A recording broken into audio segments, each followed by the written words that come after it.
শাহিন নটির ফুলাকে ধরে ফেল।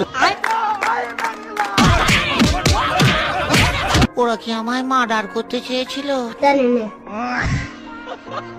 কাকতারুয়া তো কাকের হাতে মার খেয়ে তার মাথার খুলি হারিয়ে ফেলে। এরপর সামনে একটি কুমড়ো পেয়ে ওটা কি মাথায় গেঁথে নেয়। গাছের সঙ্গে ধাক্কা খাওয়াতে কুমড়োটা ভেঙে যায়, তাই তার মাথার খুলি খুঁজতে থাকে। এর ভিতরে সামনে একটি মৌমাছির চাক দেখতে পায়, সেটাকে মাথার খুলি ভেবে যখনই মাথায় লাগাতে যাবে, মৌমাছির হাত থেকে বাঁচতে গিয়ে হঠাৎই পাথরের সঙ্গে ধাক্কা খেয়ে পড়ে যায়। এ দেখে কাকের দল।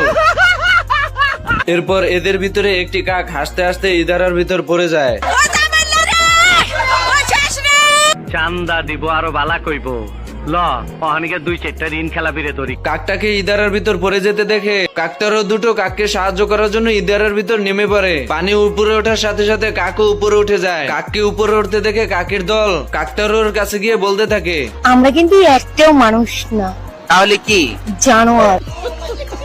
এরপর কাকের দল তাদের ভুল বুঝতে পেরে জমির ফসল আগের মতন ঠিক করে দেয়। ফসল ঠিকঠাক দেখে জমির মালিক এসে কাকতারোকে পুরস্কার হিসেবে 2টি গাঞ্জা ধরিয়ে দেয়। নৌকা পাহাড় তলি যায় ও মীরা।